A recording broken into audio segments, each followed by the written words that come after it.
Hey everybody, welcome to this week's episode of Buttercupp at Home. We're super excited. We have Dan Bush with Bummer City on the podcast. He's doing so many cool things. Dan, thanks for being on the podcast. Thanks for having me. Yeah.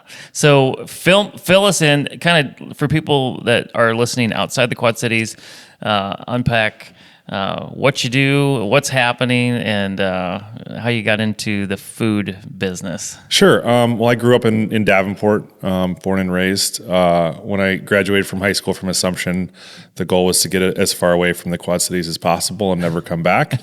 It turns out I met my wife, Megan, at Assumption. And so once we graduated from college, we decided to come back to the Quad Cities and raise a family. And in 2006, it was pretty bad here for young people. The way I put it, it was always a quote, a great place to raise a family, but not great for young people. And so I saw my high school class leave, and my first job out of college, I was working at St. Ambrose University in college admissions. And the toughest group we had to try to recruit to St. Ambrose were locals. We only got a handful of local people to stick around because there just wasn't a lot happening. And then I started working at Jimmy John's. I did that for 8 years, and then really wanted to try to give something back to the community and build places that I wanted to go to. And so Analog Arcade Bar opened in 2015, and that was the first time I really kind of stepped out and decided, okay, I'm going to try this entrepreneurship thing and see how it goes. And it worked out well. So we opened up Analog in 2015. And then since then, we've opened Armored Gardens. We have Analog Pizza and Arcade in Moline, as well as Devon's complaint department. So Bummer City is really on a mission to try to make the Quad Cities fun specifically for young people, to get them to really kind of engage with what's happening in the area and make a home here. I think the Quad Cities is a really great place for young people now. And that's why I came out with this magazine, Look QC, just to try to highlight all the stuff that's happening. Yeah. We have an issue where people are moving to the Quad Cities not knowing that there are so many great things happening, and it's only if they find someone local here and they become friends, that person can kind of take them around and show them, like, no, there's actually a lot happening, and then they, a lot of them fall in love with it here. Yeah. The ones who don't meet those people right off the bat, I've heard people say they moved here and cried in their apartment for the first 3 weeks because they didn't know what was happening. So what I was hoping to do was just hand people something and just say, hey, here's just some things happening. It's not everything. It's not a comprehensive guide. These are just some places that I like and people that I work with like, and we just want to show them off to you. And that's basically where the kind of idea of it came from. So obviously you have so much creativity. You have a good creative team around you. Take me back to Analog and how that, so you're at Jimmy John's, you're wanting to start kind of branch out. I think you were managing at that time, right? Yep. What you're saying. So what was that like? How did that concept even come up? Explain to people what Analog is first. Sure. Analog is the Quad Cities' first arcade bar. So basically, it's in downtown Davenport on 3rd and Brady. And it's basically take the idea of an arcade that you grew up with when you were a kid and make it for adults only. So we converted an old bank. It's got bank vaults. It's got high vaulted ceilings. And kind of the idea of it was, 10 years ago, there was a bar called Clubhouse, and they had one Street Fighter 2 machine, and Street Fighter 2 is my favorite game. And so I would go there just to play that one game. And then I thought, man, what if there were like 50 of these? Like that would be really, really fun. Turns out that it just started. So Chicago had a couple of them. Des Moines had one. It was a very kind of early new concept. And so, I decided to open up this arcade bar, and people's reaction were, what's that? What are you trying to do? And the weird thing was that people told us we were going to fail as lines were wrapped around the block opening weekend. People always tell you that you're going to fail. Yeah. Yeah. It's like, it doesn't matter what you do. There'll always be people that'll say that. It's like there's a 45-minute wait to get in. And most of those people that tell you that, they've never ran their own business before. Right. None of them and they're not entrepreneurs. Yeah. And so, but, I had a lot of operational background, Right. So I was running 5 Jimmy John's at that point in time. I had 103 employees. And so I knew a thing or two about operations. And so that really kind of, even though I knew zero about the bar business, I knew enough about the restaurant business to help me through it. Yeah. So and do you serve food there as well, or just nope? So alcohol? it's just a bar, and it's just 21 plus. Yeah. If we were to serve food, we could open it up to families, but that's why we built Analog Moline, which is family friendly until 9 p.m. And then it becomes adults only after that. Yeah. So you open that up. You have lines wrapped around. you have the naysayers that all of a sudden find out that, hey, this is sticking around, it's going along. So how many years now has Analog One been in operation? In October, it'll be 8 years. 8 years. Yeah. And I've played skee ball in there and drank beer in there. I love that. It's such a fun little spot. Yeah. And we had meetings in there, actually, in the little back meeting room. It's really amazing hardwood and old wallpaper. It's just eclectic. It's so cool. It's an amazing spot. So you launched that. You thought, okay, hey, we live in the Quad Cities. It's a river town. We have Iowa, Illinois side. Let's do something in Illinois. What was that venture like? And talk about the food. Like, what are those options there as well? Sure. So we really like downtown Moline. We think that the bones are really, really good down there. Obviously, you have the Vibrant Arena, which is a huge pull. You're right by the new I-74 bridge. We moved in before the I-74 bridge was a few years out from being completed, but we thought, hey, once this kind of kicks open, it's going to really change the Quad Cities. And so the first few years, we truly kind of limped along. We opened right before the flood of 2019, which led into the pandemic. And so we went through a few different pizza vendors in order to stay all ages. But then just recently decided, okay, we have enough bandwidth in our own brains to take on a pizza operation right now. So we went to our pizza vendor and said, hey, we want to kind of kick out the wall, open up and build a big patio. And we know we're going to have to put out a lot of pizzas. Do you guys want out of your lease? And they said, yeah. So we basically just started a pizza operation just this past week. Awesome. And so we had 72 hours to shut down and open up a pizza restaurant. And so it was insane, but not uncommon for what we do. So it was good. That's awesome. And then now where did Armored Gardens come in? Armored Gardens came in from the idea that there weren't a lot of places to drink outside. I'd go to cities and my friends and I were always finding patios to go have beers on. And we really didn't have a good substantial one. We had a few kind of concrete slabs with picnic tables and that was it. And so what we really try to focus on is environment first. So we really try to focus on how do we make this space one of a kind so that you kind of seek it out because there's nothing like it around really anywhere you go. It's not an imitation of anything. It's something that we kind of create in our own brains. And so we wanted to kind of create something vibey. We wanted to create, I call it, in real life Instagram, right? Like something where you want to take photos and kind of and have that kind of fun atmosphere. So that's really where it came from. And then we wanted a bunch of beers on draft just because I think it's fun to have options. Variety is the spice of life, and we knew that the Quad Cities, 12 years ago had 3 breweries, and now it's up to 20. And so that culture has grown significantly, as you know. So much. And you're a big part of that. Yeah, love it. Yeah. How did you get into beer?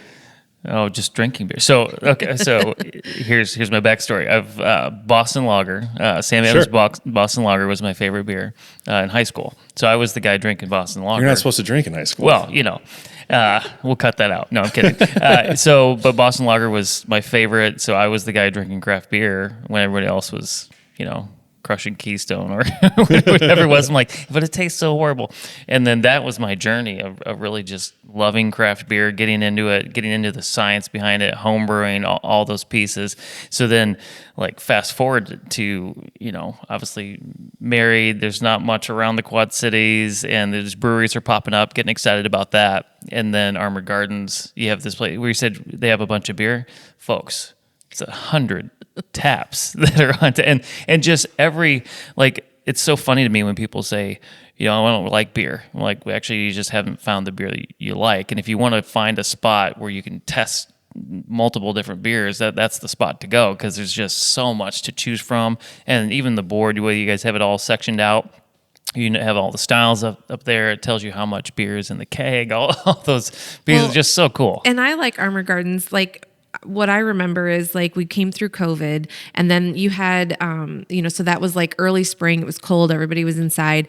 And I don't remember the date when things started to open up, but there was a weekend where the weather was really nice. Things had just opened up. And so we went downtown to go out for dinner in downtown Davenport, and everything was packed. You couldn't get in anywhere. And we ended up, friends of ours texted and said, hey, we're over at Armored Gardens. Just come hang out with us here. It was packed because your patio out there is so fun. fun. So and you've cute. got like a giant chessboard out there, different things to do, right? We did. We have ping pong tables. We have a Yeah. ping pong league.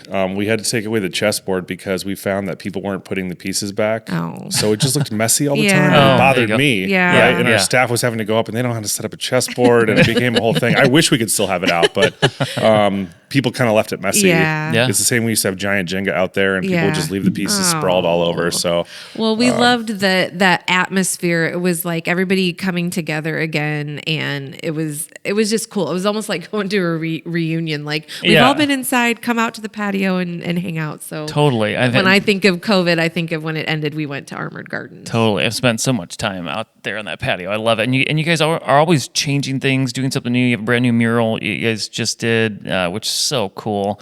But I want to hear the story for people that don't know about how you came up with the name Armored Gardens. Oh, I get asked this a lot. I love it. It's so good. And this is a sad story. This is a really sad story. It's fun. The story is that, whenever you start with a business plan, you start with just a blank Word document. And you need some name to save it under. And I put Armored Gardens. I'm like, I'll change it later. Right? That was truly the idea. It was like, I'll change it. And then it just never changed. I never had a better idea than that terrible name. It's not terrible. It's like, what's it mean? Nothing. It was. I think it was initially about making it was beer garden based. Yeah, right? yeah. And then downtown Davenport at the time especially was very gray, and it just kind of felt like a dungeon. Yeah. And so I kind of wanted this little like oasis in the middle of the Yeah. concrete. The concrete wasteland that downtown Davenport can feel like at that time, right? Yeah. And it was really the Hotel Blackhawk that changed everything. I mean, downtown Davenport was not a place to be, even 10 years ago. And then the Blackhawk came in, and then kind of it wasn't overnight, but like their investment in downtown Davenport made it viable for everyone else. And then me and Billy came in, and then Crew came in, and some other people. And so then that gave me the confidence to come in. But what's crazy was, for 5 years, the Hotel Blackhawk across the street were these buildings that were rotting. Yeah. The place where Devon's and Armored Gardens were, they were rotting buildings and they were empty. I'm like, man, this is not a good look to have a $45 million hotel and then have buildings that look like they should be demoed right across the street. So you're staring out your window and you're looking at, what feels like downtown Detroit. You know what I mean? And so that was a big part of it too, was we really wanted to seek out a space where we could feel like we were kind of giving back and fixing something instead of moving to an area that was already well developed. And that move ended up paying off, and our neighbors took notice and they started fixing up their buildings too. And it is kind of a contagious thing, but it does take a spark to kind of create that thing. Yeah. It's really coming alive downtown Davenport, even more so in the last couple of years. It's been cool to watch and what's coming. So you opened up, so you have the two analogs, Armored Gardens, and then in that mix, Devon's Complaint Department. So and it's, again, eclectic, its own identity, its own brand, like everything. Walk us through how you dreamed up that one. Well, it was an old musicians union, and it had these like wood paneled walls. Yeah. And so I think a lot of people go in with an idea of what they want and then try to fit their idea to whatever the space is. And we try to go into a space and say, what does it already have? And then how can we kind of draw that out? And so it was part of the package. It was really, we were buying Armored Gardens and the building adjacent to it. But like this building was kind of like, well, we got to use it for something. What do we want to do with it? And I saw the wood paneling, and initially it was the Raccoon Motel, so it was a music venue. But we really wanted this kind of throwback. I call it Grandpa's basement, right? You're sneaking beers in Grandpa's basement feel. There's a dead When you're deer in high on the school, wall. you're drinking Boston Lager, right? So yeah, that was it. It was more of trying to take the space as it was and kind of draw it out. And so we tried really hard the idea was, how do we take the space and make it feel like we opened a bar and closed it in 1977 and then we just reopened it in 2016 or whatever it was, and then people can kind of feel that feeling. You because absolutely It's accomplished exactly that. what it is. It's so perfect. Well, So I mean, we perfect. really obsessed over it. So, I mean, it was, the gold flecked mirror that's in our bathrooms in our back bar. it turns out that we went to, I think it was Steve's Glass, and we asked them, do you have this gold fleck mirror? And they said, wait a second. They went back to like the back corner of the warehouse. It had been there since the early 80s, just sitting there. And it was one piece left. Like we got the last of it, right? And so little like lucky things like that, and just like going on Craigslist and trying to find old lady couches, right? Like stuff like that just made it feel super kind of fun and unique. We found, booths on Craigslist, I think from like a Village Inn or something like it somewhere, right? Like how do we make it that kind of, but you have to also ride that line between, you don't want to be like a Rainforest Cafe. You don't want to make it feel like a theme restaurant, right? Yeah. Yes. And so that was kind of, there was a lot of debate about how far monkeys do we take and parrots from the ceiling. Well, you made the ambiance without carrying it over to like over the top theme. Yeah. You created exactly. an ambiance. Yeah. Yeah, it definitely doesn't feel like a theme. It feels like, again, you unlock the bar that's been shut since the 70s. Did you know you can make your own candles at Buttercupp Candles? With an amazing selection of over 100 scents to choose from, you can find the perfect fragrance to create your own special blend. Whether you're planning a date night, a girls' outing, or a special bonding time with your grandkids, making candles at Buttercupp Candles is a delightful experience for everyone. Go to buttercuppcandles.com today to make a reservation. And I think the other part of it is we're trying to almost get people to graduate with us. And Devon's is more of like the grown-up place, right? So it's like Analog's are really youthful, fun. I just turned 21. I want to play skee ball, and this is what I know. And then you kind of graduate up in Armored. I'm getting into beer. I want to learn more about beer. And then we really focus on craft cocktails at Devon's. That's really where the focus is. And I think that's kind of like, hey, your price point goes up, right? And your tastes change. And you want something that maybe is a little bit quieter and not so rowdy. And so that's where we find ourselves hanging out. If it's Friday afternoon, we're getting drinks at Devon's, because as we get older, we're trying to create places that we want to hang out in more and more. And what is that age when you start complaining? Because I've noticed this with my parents. Like, no, we can't eat there. It's too loud. Like that is like at the top of their. I don't know what age that is, but you hit that tipping point. Yeah, you definitely kind of fall into it. So, yeah. And so then, what's the next one that you've got coming out? Well, we're working on, quite a few things. One is the big one is the patio at Analog Moline, where we purchased the building next door. It had a parking lot behind it, and we're basically taking the idea of Armored Gardens patio and bringing it to the arcade. The arcade is very seasonal. Basically, it's from October. Once it cools down, it gets darker earlier until end of March. And then summer hits, and why would you be inside an arcade playing video games when it's 82 degrees out? Right? Yeah. And so this allows us to be 365 days a year. So if the weather's great, you have a patio. If the weather sucks, you can be inside. Either way, we have your entertainment needs covered. Nice. But then, ironically, the building next door that we bought is the old Jimmy John's, which I think is hilarious. I love that. It's like full circle. Yeah. It's like I can't escape it. It's just everywhere I go. But you're like rebranding that one. It's going to be called Johnny Gems or something, right? Like, I'm going full back to where I was. James Jonathan. Exactly. But no, the idea was my first job ever was at McDonald's when I was 16, and I loved it. Oh, me too, actually. Really? Which one? Yeah, I was at Merlehay Mall in Des Moines. Oh, so there you go. I lived up there for a very brief time. Yeah. I worked at McDonald's. Northgate. Yeah. We're McDonald's brothers. Awesome. So It's part of you for life, right? Yeah. But the thing was, like, McDonald's back then, like, you're talking mid-late 90s? It would have been, yeah. We're a little older than you. Yeah, 90s. Yeah. Super fun. We were in 92. Right? Like, they had the Hamburglar. They had, everything. color. They had fun. And it was like a treat. It was like your parents were taking you to McDonald's. It was the greatest day. Yeah. Right? They had the playground at Duck Creek that my parents would take me to, and I would spin until I puked. It was awesome, right? Yeah. But then something shifted, and McDonald's, they just said, hey, we're going to make this dystopian, right? We're going to change our architecture so it's gray and it's drab, and it makes you feel like you're at a credit union. And we're gonna take away the culture of the employees where it's not fun anymore. And then we're going to put kiosks in where you're not interacting with humans. And it's just like, it's sad. It makes me sad because it used to be this kind of piece of Americana that we were losing. Yeah. And the problem is when McDonald's does something, all the competitors follow suit. Yeah. So you watched it with Burger King. they used to have like the kids fun center is gone, right? Yeah, and so Happy Meal toys were so much better then. yes, way better. Yeah, you could potentially choke on things because like tiny people, no one cared. There were no safety rules then, but So we had this idea to kind of bring the whimsy of fast food back, and also just like not cut the corners, right? Like they really kind of cut back on quality over time.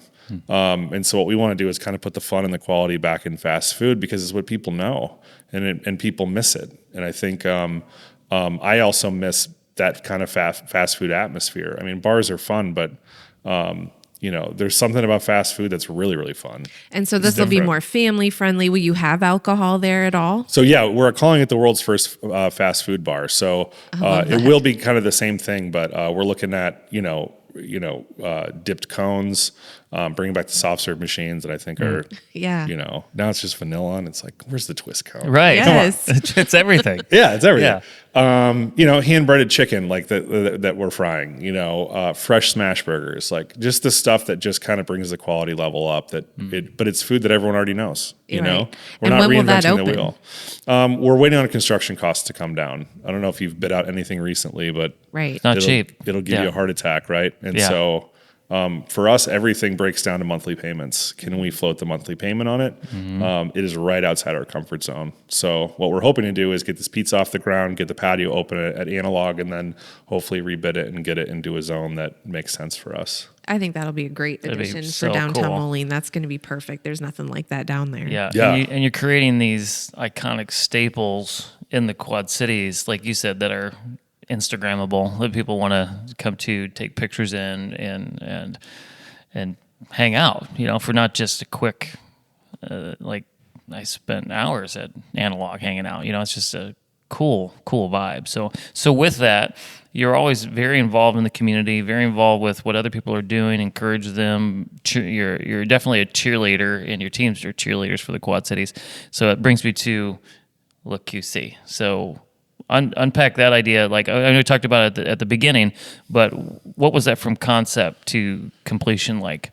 Well, it started a few years ago. I was having a conversation with a friend of mine. She is from kind of the Dallas-Fort Worth area, and she's a bigger Quad City cheerleader than I am, and she just loves it here. And I always ask people, what are we missing? And people usually say, we need a Costco. Right. We got a Costco, right? Like we need something. And she goes, we're not missing anything. She's like, we're just not talking about it. We're not talking about it enough. Like we have the stuff here.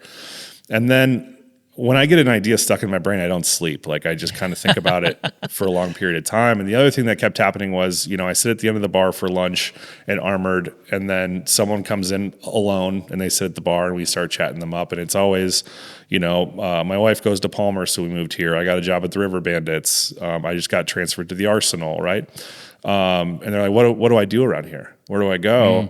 And I didn't have anything to give them, so I was just grabbing a legal pad, and I'm like, what do you like? Yeah. I like breweries. Here are a few breweries, right? Any good breakfast spots? QC Coffee and Pancake House, right? Yeah. So I was kind of shortlisting out these lists, and I'm like, man, this is not an efficient way to do it. If I could just hand you something and be like, hey, physical, right? Right. Yeah. Everyone keeps asking if this is going to be online in digital form. And I initially I was going to, but I don't want it to be. I want it to be just kind of something that you have to physically hand someone and they can bring back to their apartment and look through and be like, oh, I'm going to go try Smash Pizza, right? If you were to ask me like, where do I eat pizza around here? I'm going to send you to Brian Olson at Smash, and you're going to come back and say, that's better pizza than I can get in any city anywhere. It's that good, and we have that now. I think the big change in the Quad Cities is that we now have options. Yeah.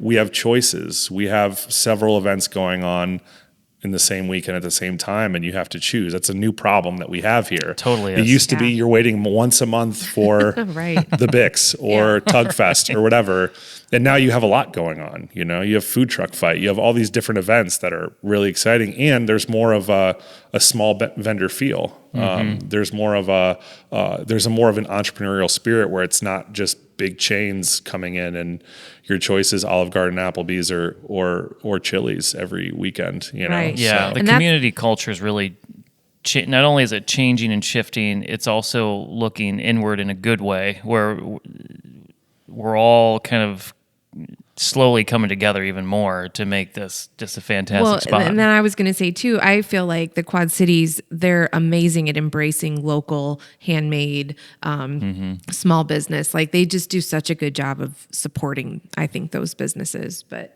I did have one question for you though, and you kind of said it when you said you have ideas and you can't sleep and that sort of thing. You remind me a lot of Casey, where like sometimes he will have like 10 new ideas and I'm like, got to bring it back. Do you always are you like 5 ideas ahead? Like you're already thinking of, new things? Is that kind of how you roll? Yeah. And it's constant. And I think what I like doing is I like getting outside my comfort zone. I don't know how to write. I don't know anything about publishing. I have no business putting out a magazine. But I think the thing that I've learned is that no one's going to ask you to do anything. Right. And you can either just choose to suck at it and figure it out and then agonize over it and then try to make it as good as you can. Or you can just never do it and you shelf the idea and then it never becomes real. Right. And so obviously like putting out a magazine is scary. It's like, I don't know what I'm doing, But you're going to get real-time feedback. People are going to tell you the good, the bad, the ugly of it, and then you're going to tweak it for the next time. That's the way you do it. Well, right. But it's you just never know how something's going to be received. And I think especially with making a city guide, it's like, well, you don't like these places that you didn't mention. It's like, no, that's not it. I can't go everywhere. I don't know everywhere. You're like, it's not an encyclopedia of everything. Right. This is Well, one we have issue. those, right? One issue. We have those things. We have we have things that are basically like listings of every open mic and comedy and everything is all listed on one thing and this is more curated and this is more curated specifically for our audience. So I very much picked places where like if you like our places and not everyone does, then you're going to probably like these places. Yeah, that's so good, Dan, because we talk about that all the time, is that you can't be everything to everyone. We tell people that all the time, especially with other small business owners that are like, they're picking our brains on things. Like, well, if you cater to everybody, you're catering to no one. That's exactly it. And it's so good that, there are people that don't like what we produce, and that's okay. And there's people that love what we produce, and the same thing goes for everything you're doing as well. Well, and what I love about this, like when I was flipping through it, what caught my eye was the photographs. And so I felt like I was kind of getting a peek into those businesses, because anybody can go, like when you go out of town and you go to a hotel, they have all the brochures in there and you pick them all up and you try to figure out where you want to go, where you want to eat. But this, it's like you can flip through and be like, oh, those look like cool people. Those look like people I want to do business with. You know what I mean? So like highlighting them in a different way than just a guide. Here's a list of restaurants. Yeah, to me, it's like Instagram is a physical magazine. That's exactly it. Yeah, it's so good, so good. Yeah. Well, and I think so. The person that I predominantly worked on this with is Dasha Denger, and what happened was I had this idea, I couldn't kick it. I sent her a DM on Instagram at 10 p.m. on a Tuesday. And she had put out a magazine called Editorial QC. It was like a high fashion magazine. Cool. She basically was the only one I knew that put out like something super high quality that I would trust to kind of team up with. So I asked her and I was like, if she says no, I'm not going to do it. I'm going to shelf the idea and then it'll never see the light of day. And then she came back. She said, I'd love to do it. I'm actually moving back from Chicago to the Quad Cities. She is a testament to what kind of creative talent we have in the Quad Cities. Awesome. It's slept on, people don't realize what we have here. And now I'm trying to find a way to kind of emerge those people and give them, a platform. And she's one of those people that's just incredible, and people should be like running to her to do creative work with her because she's so good at it, know? But the deal with the stories is that nothing becomes real, in my opinion, unless it becomes real for people. You have to be able to see it, right? A great example of that is like the house that I live in. I had a family friend who liked a house, and they literally knocked on the door and they said, "We want to buy your house." And that was never an idea that was real for me. And then 9 years ago, I did that thing. We found a house that my wife was on a walk. She's like, "I love this house." We knocked on the door. Basically 6 months later, we own the house, right? That's awesome. It was never on the market. And so and it's our forever house, right? It's gonna work. But unless someone showed me that it was possible, I never would have done it. And so this idea is, these are all people that aren't backed by some big investor, right? It's not like they have some groundswell of money and a blank check to do whatever they wanted. These are people who quit their jobs and took a risk and took out bank loans and got private loans and did all sorts of things to try to make their dream come true. and they're succeeding at it. You know, Yeah. I think Austin Mills is the perfect example from Floyd's Burgers. Him and I used to work at Jimmy John's together. That's how I know Austin. Fun. Yeah. And then I came out with a grilled cheese food truck called Static Melt several years ago. He's like, that doesn't sound like a bad idea. I'm going to start one, right? So he pulled an RV out of his parents' barn and he retrofitted it. And he had never made a burger before. And he started making burgers. And now, 7-8 years later, he has the number one food truck in the Quad Cities. Yeah. That's awesome. If you go to Floyd's anywhere, there's going to be a line. Yep. Like Wake. You have to plan. Yeah. You have to plan to show up early. And so you can do that here. You cannot do that in Chicago. You cannot do that in Denver. You cannot do that in New York City.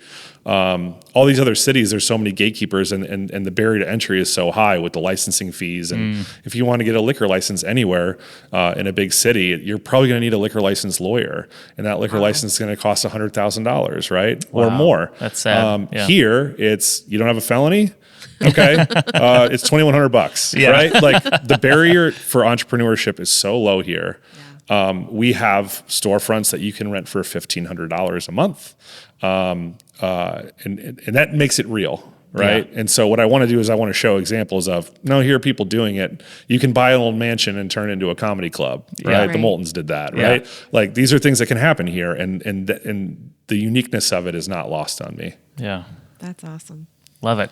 So what we didn't talk about yet is your family. So tell me about your family. How long you been married? How many kids you have? All that stuff. So Megan and I have been together since sophomore year of high school, and we've been married for 16 years.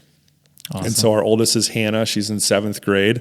I'm just starting to teach her how to drive a little bit, which is a very boy. weird thing. Hey, yeah. And then Lucy's a year younger in 6th grade. And then we have a dog named Rosie. What kind of dog? She's a white lab. Awesome. Yeah. I'm not really a dog guy. Yeah. I'm not an animal guy in general. Yeah. But they seem to like her a lot. So. You put up with her. I think I'm more selfish with my time. I'm like, I want to be able to leave whenever I want. You know what I mean? Pets do not allow that. They do not. No. 100%. And your wife works with you full time? Yeah. So Yeah. she's an interior designer by trade. She was an interior designer for 10 years. And then we got to a point about a year and a half ago where I needed to hire someone at more of the admin level.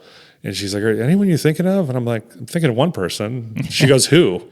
I'm like, well, learn how to take a hint. And you know what? It's weird. It's like we've known each other for so long. It works. Yeah. You know, Yeah. Just like us. Yeah. Yeah. It's 23 years of knowing all my quirks is, I think, enough to finally, You're like, if I hire work you, with though, me. we have to get rid of the dog. We don't have time for this. Yeah. Well, she's just I'm not a detail person. Yeah. I'm very much that annoying The big broad stroke. idea guy. Yep. Yeah, I'm Yeah. annoying like that. And Yep. so she helps me bring me back down to earth and say, maybe leave this one in the instant We pot call a that little the longer. whole poker. Yep, Casey she's is the the whole idea poker. guy. I poke I'm the the holes. idea guy, and we'll throw out the big thing. We filter it through everything, and then usually what comes out the end is no idea. But sometimes the gems come out, and you're like, "This is." But he loves to say, "We'll figure it out." Like, do you say that to your Yeah. wife? We'll figure it out. my And then that makes her favorite like phrase. brain explode. I try not. That's probably what I'm thinking. But you need both. You Yes. do. You do Yes. need Totally. both. It can't exist. One can't exist without the other. I mean, I think of Phil and Jackie Young from Fleet Feet. It's the same Right. Oh, deal. yeah. Phil is like us, and Yeah. Jackie's like you, and Megan, and Totally. And that's the only way it works. They're so great. Talk about another. They're just killing it over there too. So I know. love it. It's love it. awesome. That's where I get all my running shoes. That's right. Well, good, man. Well, we appreciate you. We appreciate what you're doing. Appreciate your friendship. Appreciate serving great beer in the Quad Cities, having great things for people to do. I know. Now I'm yeah. hungry for some cheese curds for lunch. I from know. Armored Gardens. That's I know. my favorite. So good. So talk real quick as we close this out. Where can people find you? Websites, social media, the whole gamut. Yeah, I'd probably start with just Instagram, Bummer City Inc., and then BummerCityInc.com. You can kind of see all the stuff that we're working on. We're working on a Quad Cities merch line right now. I'm wearing one of the hats, but we're just cool. almost ready to launch that. And basically, the idea is that I was in the my orthodontist lobby waiting for my girls to get out, and every kid that was walking in was wearing a national park T-shirt. Some vacation they went on, they're wearing a shirt. And when I go to bigger markets, I see it too. Virginia is for lovers and those type of shirts. Kansas City heart shirt. And so I thought the Quad Cities really needs more of it. Not that it isn't already Quad Cities merch, but just different looks. Yeah. And we had a Davenport alderman. He took a look at our stuff. He's like, "You're really nailing the whole blue collar hipster thing," and I think that's really kind of a good description of what we're coming out with. But yeah, it's just we're putting out a merch line just because we're really trying to create stuff that we want to exist, and we're not really thinking too much about the money. We just want to do stuff that we love. So Yeah. That's awesome. That's That's coming awesome. out It pays dividends much longer as the years go by. That's for sure. Yeah. So, fantastic. Well, hey, everybody. Thanks for watching this week's episode. Make sure you like, subscribe, and comment because we'd love to hear from you and get some feedback. And we'll see you next time.